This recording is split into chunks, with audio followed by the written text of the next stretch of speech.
Hello guys, it's me Amal from RKNX class.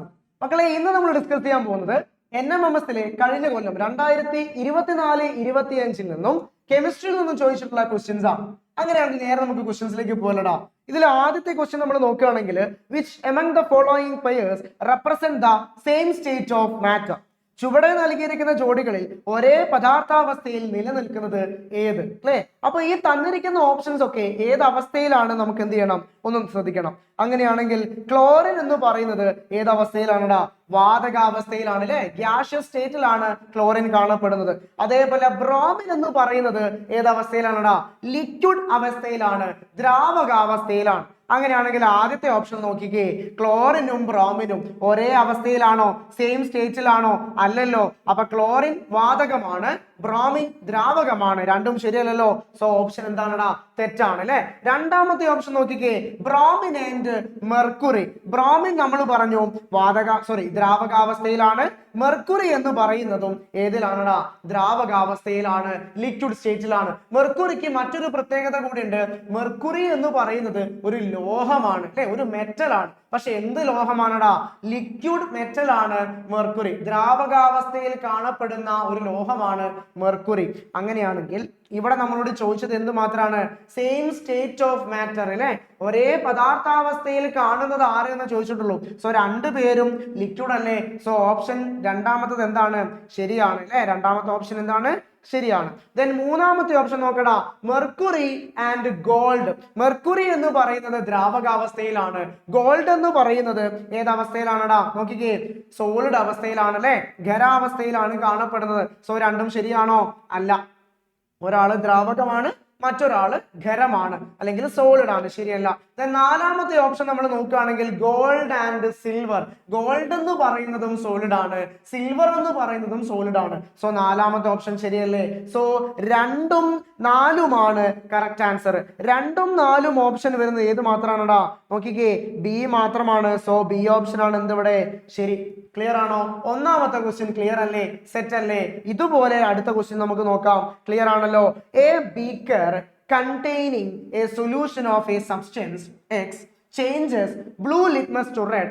Excess addition of solution Y to this reversed the change. Which among the following could be Y? Question വായിക്കുമ്പോൾ വലിയ question ആണെങ്കിലും concept ചെറുതാണടാ, ചെറിയ കാര്യമേ ഉള്ളൂ. ഒരു ബീക്കറിൽ എടുത്ത X എന്ന വസ്തുവിന്റെ ലായനി നീല ലിറ്റ്മസിനെ നിറം ചുവപ്പാക്കി മാറ്റി. ഇതിലേക്ക് അധിക അളവിൽ ചേർത്ത Y എന്ന വസ്തുവിന്റെ ലായനി നിറത്തെ പഴയതുപോലെയാക്കി. ചുവടെ നൽകിയിരിക്കുന്നതിൽ ഏതാകാം Y? ഇവിടെ നമ്മൾ നോക്കേണ്ടത് ഈ ക്വസ്റ്റ്യൻ ഏത് ഭാഗത്തു നിന്നാണ് വന്നത് നമുക്ക് മനസ്സിലായോ? നമ്മുടെ ആസിഡ് ആൻഡ് ബേസസ് എന്ന് പറയുന്ന ചാപ്റ്ററിൽ നിന്നാണ്, അല്ലെ. അവിടെ നിങ്ങൾ നോക്കേണ്ട ഒരൊറ്റ കാര്യം ഉണ്ടായിരുന്നു. അവിടെ ഞാൻ ഒരൊറ്റ കോഡ് പറഞ്ഞിരുന്നു, അക്ബർ എന്ന്. ഓർമ്മയുണ്ടടാ? അക്ബർ. ക്ലിയർ ആണോ? അക്ബർ എന്താ സാധനം? എ എന്ന് പറഞ്ഞാൽ ആസിഡ്, അല്ലെ. ആസിഡ് എന്ന് പറയുന്ന സാധനം എപ്പോഴും ബ്ലൂ ലിറ്റ്മസ് കളറിനെ എന്താക്കി മാറ്റുന്നു? റെഡ് കളറാക്കി മാറ്റുന്നു. ഇവിടെ ബ്ലൂ ലിറ്റ്മസിനെ റെഡ് ആക്കി മാറ്റുന്നുണ്ടെങ്കിൽ എക്സ് എന്ന് പറയുന്ന സാധനം എന്തായിരിക്കടാ? ആസിഡ് ആയിരിക്കും. അപ്പൊ നമുക്ക് മനസ്സിലായി എക്സ് എന്ന് പറയുന്നത് എന്താണ്? ആസിഡ് ആണ്, അല്ലെ. അങ്ങനെയാണെങ്കിൽ in addition of solution Y ചേർത്തപ്പോൾ ഇത് റിവേഴ്സ് ചെയ്തു. റിവേഴ്സ് ചെയ്യാന്ന് പറഞ്ഞാൽ എന്താടാ? തിരിച്ച് ഈ റെഡ് കളർ ബ്ലൂ ആയിട്ട് മാറി. ഇങ്ങനെ റെഡ് കളറിനെ ബ്ലൂ ആക്കി മാറ്റണം എന്നുണ്ടെങ്കിൽ അത് എന്തായിരിക്കണം? അത് ബേസ് ആയിരിക്കണം. ഏതായിരിക്കണം? ബേസ് ആയിരിക്കണം. അപ്പൊ Y എന്താണ് എന്ന് നമ്മളോട് കണ്ടെത്താൻ ചോദിച്ചേ. Y എന്താണെന്ന് ചോദിച്ചു കഴിഞ്ഞാൽ ഇതിൽ നിന്നും ബേസിനെ നമ്മൾ സെലക്ട് ചെയ്താൽ മതി. ക്ലിയർ ആണല്ലോ?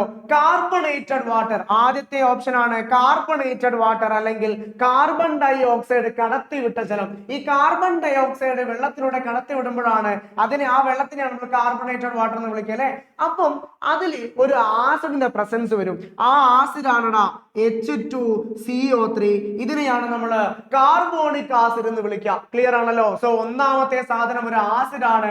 ആ ആസിഡ് ആണ് കാർബോണിക് ആസിഡ്. ആ വെള്ളത്തിന് നമ്മൾ വിളിക്കുന്ന പേരാണ് കാർബണേറ്റഡ് വാട്ടർ. അപ്പൊ എ അല്ലല്ലോ, നമുക്ക് കണ്ടെത്തേണ്ടത് ബേസിനെയാണ്. രണ്ടാമത്തെ ക്വസ്റ്റ്യൻ നോക്കടാ. രണ്ടാമത്തെ ഓപ്ഷൻ നോക്കിക്കേ, കോമൺ സോൾട്ട് സൊല്യൂഷൻ, ഉപ്പ് ലായനി. റെഡി? ഉപ്പ് ലായനിയെ കുറിച്ച് നമുക്ക് ഒന്ന് കാര്യങ്ങൾ മനസ്സിലാക്കി മനസ്സിലാക്കി വെക്കണം. നമുക്കറിയാം 0 മുതൽ 14 വരെയാണ് നമ്മളുടെ pH സ്കെയിൽ ഉള്ളത് അല്ലെ. എന്താണടാ pH സ്കെയില്? ഒരു സാധനം ആസിഡ് ആണോ ബേസ് ആണോ എന്ന് തിരിച്ചറിയാനുള്ള ഒരു സ്കെയിലാണ് എന്ത് pH സ്കെയിൽ. അങ്ങനെയാണെങ്കിൽ ഇതിന് സെന്ററിൽ ഒരാളുണ്ടല്ലോ, ഒരു നമ്പർ ഉണ്ടല്ലോ, ഏതാണ് 7 അല്ലേ. ഈ 7ൽ നിന്നും താഴേക്കാണ് പോകുന്നതെങ്കിൽ അത് അസിഡിക് ആണ്. ഇനി 7ൽ നിന്ന് മുകളിലേക്കാണ് പോകുന്നതെങ്കിൽ അത് ബേസിക് ആണ്. ഇനി 7ലാണെങ്കിലോ ആ അവസ്ഥേനെയാണ് നമ്മൾ ന്യൂട്രൽ എന്ന് വിളിക്കാം. എന്താണ് ന്യൂട്രൽ എന്ന് പറഞ്ഞു കഴിഞ്ഞാല് ഇത് അസിഡിക്കുമല്ല ബേസിക്കുമല്ല, രണ്ടിന്റെ സ്വഭാവം കാണിക്കാത്ത ആളെയാണ് നമ്മൾ എന്ത് വിളിക്കുക? ന്യൂട്രൽ എന്ന് വിളിക്കുക. ക്ലിയർ ആണല്ലോ.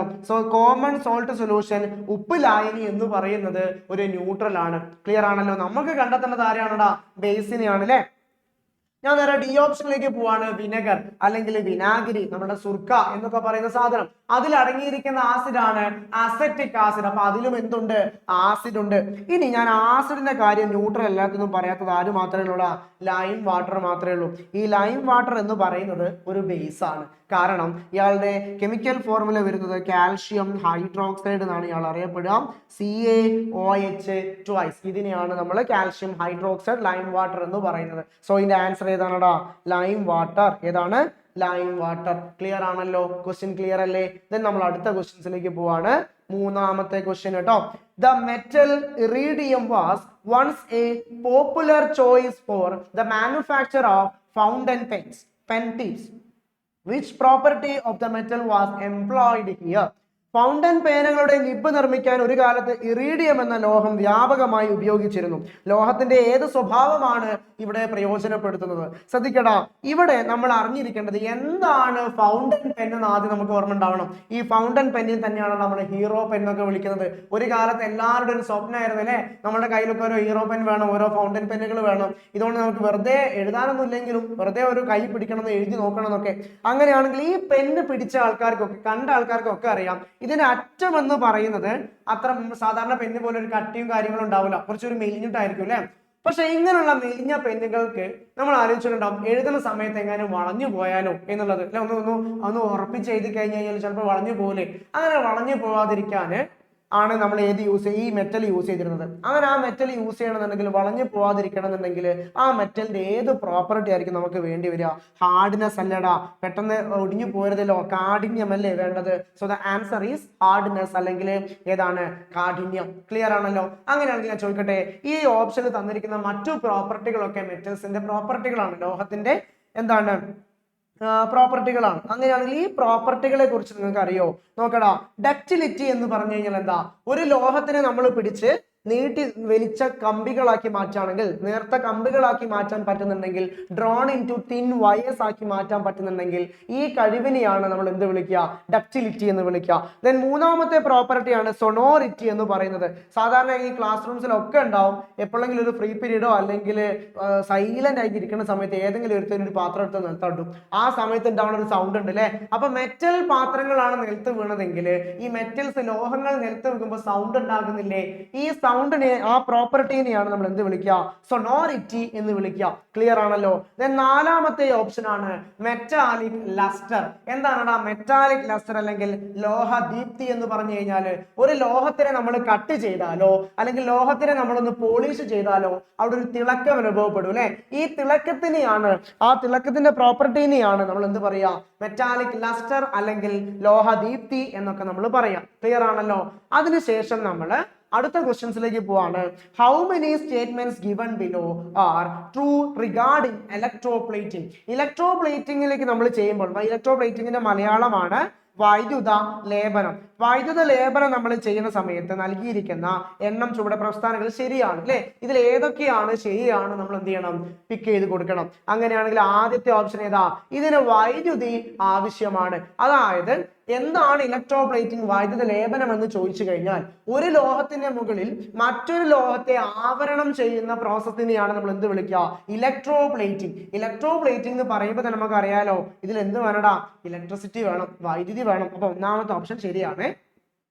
രണ്ടാമത്തെ option, one metal is coated over another. ഒന്നിന്റെ മുകളിൽ മറ്റൊരു ലോഹം ആവരണം ചെയ്യുന്ന പ്രോസസ്സിനെയാണ് നമ്മൾ എന്ത് വിളിക്കുക? ഈ പറയുന്ന വൈദ്യുത ലേപനം എന്ന് പറയാം അല്ലെ, ഇലക്ട്രോപ്ലേറ്റിംഗ് എന്ന് പറയാം. സോ രണ്ടാമത്തെ ഓപ്ഷൻ എന്താണടാ, ശരിയാണ് അല്ലെ. മൂന്നാമത്തെ ഓപ്ഷൻ ലോഹത്തിന്റെ ആകർഷണമാക്കുന്നു അല്ലെ, ലോഹത്തിന് എസ്തെറ്റിക് ലുക്ക് കൊടുക്കാൻ എന്താ ഈ പറയുന്ന ലോഹം മറ്റൊരു ലോഹത്തിന്റെ മുകളിൽ പൂശുക എന്നൊക്കെ നമ്മൾ പറയൂലേ, അങ്ങനെ പൂശി കഴിഞ്ഞു കഴിഞ്ഞാൽ ഒരു ഒരു ഒരു ഒരു വേറെ ലുക്കിലേക്ക് മാറും, ലോഹം ഒന്നും കൂടെ ലുക്കിലേക്ക് മാറും. അപ്പം ഇത് എന്ത് ചെയ്യുന്നുണ്ട്, ഇംപ്രൂവ് എസ്തെറ്റിക്സ്, അതായത് ആകർഷകമാക്കുന്നു. മൂന്നാമത്തെ ഓപ്ഷൻ ശരിയാണ്. ദെൻ നാലാമത്തെ ഓപ്ഷൻ, ഒരു ലോഹത്തിന്റെ മുകളിൽ മറ്റൊരു ലോഹം കോട്ട് ചെയ്യുമ്പോൾ ആ ലോഹം എന്താവുന്നു, പ്രൊട്ടക്റ്റഡ് ആവുന്നു അല്ലെ, അതായത് കൊറോഷൻ, ഈ പറയുന്ന ലോഹനാശനം ഇങ്ങനെ എന്ത് ചെയ്യുന്നു, തടുക്കാൻ പറ്റുന്നു. സോ ഇവിടെ പറഞ്ഞ 4 ഓപ്ഷൻ എന്താണടാ, ശരിയല്ലേ. അതുകൊണ്ട് ഓപ്ഷൻ ഡി ആണ് ആൻസർ വരിക കേട്ടോ. ക്ലിയർ അല്ലേ. അതിനുശേഷം അടുത്ത ക്വസ്റ്റ്യൻസിലേക്ക് നമ്മൾ പോവാണ്.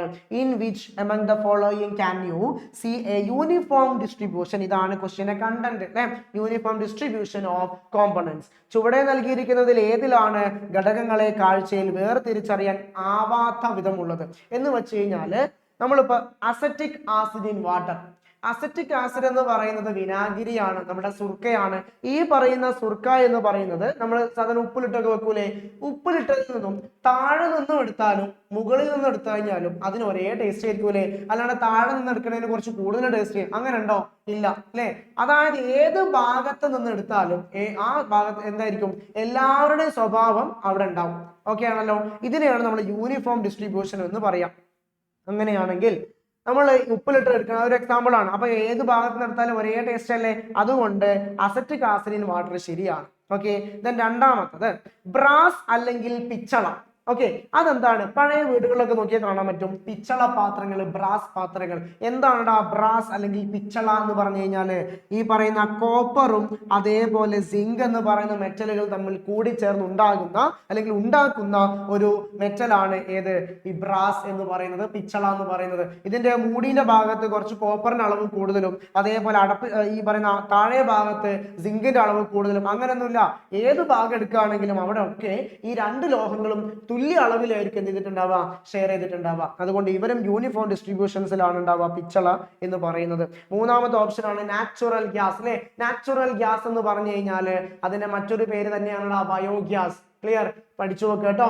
അതായത് നമ്മുടെ വീടുകളിലും സ്കൂളുകളിലും ചില കെട്ടിടങ്ങളിലൊക്കെ നമുക്ക് കാണാൻ പറ്റും ഇങ്ങനെ ഒരു പ്ലാന്റ്, ഒരു പച്ച കളറുള്ള ഒരു പ്ലാന്റ്. ഇതെന്താണെടാ, ഈ പ്ലാന്റിലേക്കാണ് നമ്മൾ ബയോ വേസ്റ്റുകൾ ആഡ് ചെയ്യുക. അതായത് ജൈവ മാലിന്യങ്ങൾ കാര്യങ്ങളൊക്കെ നമ്മൾ എന്ത് ചെയ്യുന്നുണ്ട്, ഇതിലേക്ക് ആഡ് ചെയ്യും. ഓക്കെ, അങ്ങനെയാണെങ്കിൽ ഇത് ആഡ് ചെയ്യുമ്പോൾ ഇത് ചീഞ്ഞളിഞ്ഞ ഒരു ഗ്യാസ് അവിടെ ഉണ്ടാവും. ഈ ഗ്യാസിനെ നമ്മൾ വിളിക്കുന്ന പേരാണ് നാച്ചുറൽ ഗ്യാസ് അല്ലെങ്കിൽ പ്രകൃതി വാതകം. ഈ വാതകം എന്ന് പറയുന്നതും, വാതകത്തിൽ ഒരിക്കലും ഒരു ഭാഗത്ത് കുറച്ച് അളവിൽ കുറെ വാതകം ഉണ്ടാവാം, കുറച്ച് വേറൊരു ഭാഗത്ത് കുറഞ്ഞ അളവിൽ ഉണ്ടാവുക, അങ്ങനൊന്നുമില്ല. എല്ലാ ഭാഗത്തും ഒരേ തുല്യ അളവിലാണ് ഈ വാതകങ്ങൾ എന്തുണ്ടാവുക, അടങ്ങിയിരിക്കുക. ഓക്കെ അല്ലേ. സോ നാച്ചുറൽ ഗ്യാസും അതിൽ വരുന്ന ഒരു ഓപ്ഷൻ ആണ്. അങ്ങനെയാണെങ്കിൽ ഓൾ ഓഫ് ദ അബോ, ഈ മൂന്ന് പറഞ്ഞ കാര്യങ്ങളും എല്ലാം സെയിം അല്ലേ, ശരിയല്ലേ. അങ്ങനെയാണെങ്കിൽ മുകളിൽ പറഞ്ഞവയെല്ലാം എന്താണെടാ, ശരിയാണ്. ഓക്കെ ആണല്ലോ. അങ്ങനെയാണെങ്കിൽ ഈ ഒരു പാർട്ട് 1 ഇത്രയേ ഉള്ളൂ. പാർട്ട് 2ലാണ് അടുത്ത ക്വസ്റ്റ്യൻസ് നമ്മൾ ഡിസ്കസ് ചെയ്യുക. അപ്പൊ എല്ലാവരും ക്വസ്റ്റ്യൻസ് കാര്യങ്ങൾ നല്ല രീതിക്ക് ശ്രദ്ധിക്കുക. ശ്രദ്ധിച്ച് വായിച്ചു കഴിഞ്ഞാൽ, ക്വസ്റ്റ്യൻസ് വായിച്ചു കഴിഞ്ഞാൽ സുഖമായിട്ട് നമുക്ക് മാർക്ക് സ്കോർ ചെയ്യാൻ പറ്റും. So it's me Amal from Arcanex classes. Thank you.